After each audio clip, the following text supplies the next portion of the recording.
So the next thing we want to do here, which is another important thing after setup, is to set up our crossover, because we have our full range signal coming in, getting to this crossover, and then we want to be able to split and send the right frequencies to the right speakers using our subwoofer.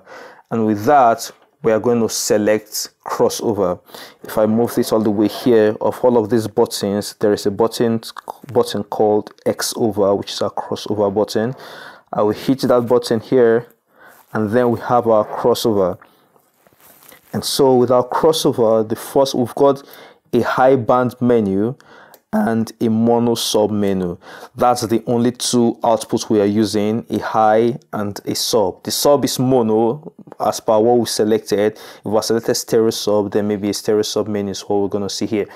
We want our high band to handle all of our mid and high frequencies, and in most situations we want our high band to handle anything from 100 Hertz and above, and then want our sub to handle frequencies from 100 Hertz and below. The crossover frequency can vary depending on the kind of subwoofer you have and the kind of top we have. In this situation, 100 Hertz and above is our high. So high band menu, I'll select that, hit this. High pass frequency, which is the frequency I want to go through to the high, and it's 100 Hertz I want, so everything less than 100 Hertz is cut, and everything from 100 Hertz and above passes, hence high pass. High pass type is what you select. Now if you look at the bolder line here, the high pass frequency, which is here, so you can see everything from high point, which is our 100 Hertz, goes through unaffected, but everything below 100 Hertz is attenuated somewhat, but the angle of attenuation is defined by the high pass type.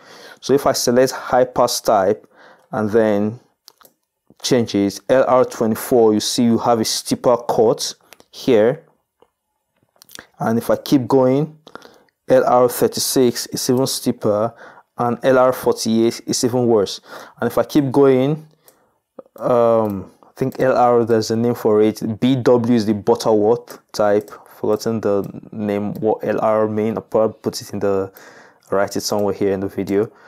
And so let's just do LR48 because we want something very steep.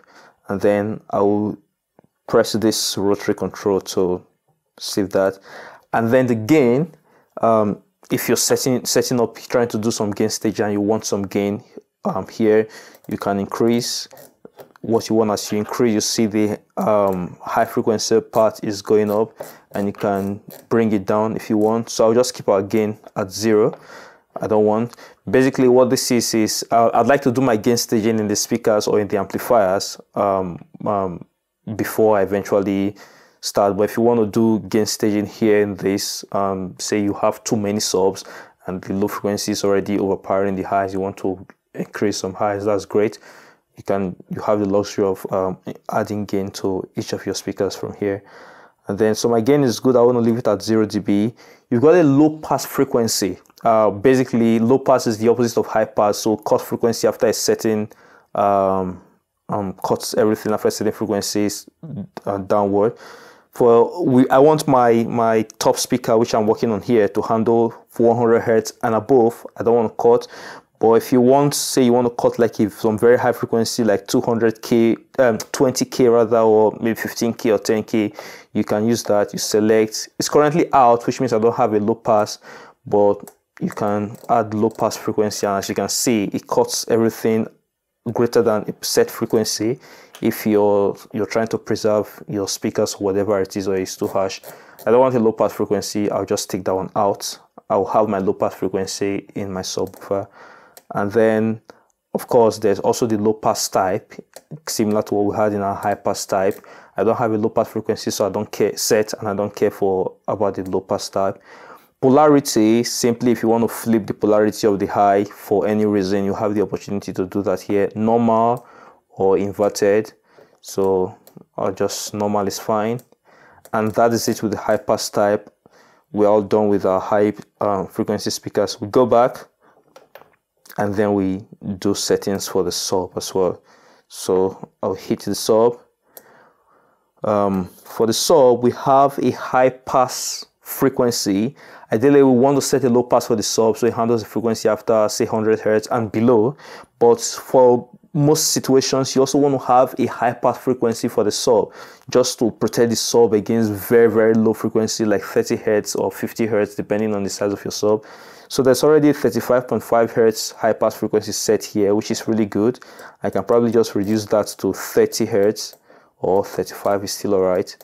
And yeah, 30 Hertz, for example. You don't have to do it, but it's just something standard I do to protect my subwoofer. And then high pass type for my subwoofer, I don't want it to be very steep. The high pass, I can just do Butterworth 12, just to have a little roll off at the bottom here, and that's all good for me. Again, this depends on your preference. There's also a gain for the sub frequency, and then there's a low pass frequency for the sub, which is my crossover frequency. The high pass frequency for my sub was 100. For high pass frequency for my top was 100 Hertz, and I want to make that also the low pass frequency for my sub, which handles everything 100 Hertz and below. So it's properly set. I will let it be. Low pass type, I also want to do LR48, so I get a steep cut roll off here. That's all good for me.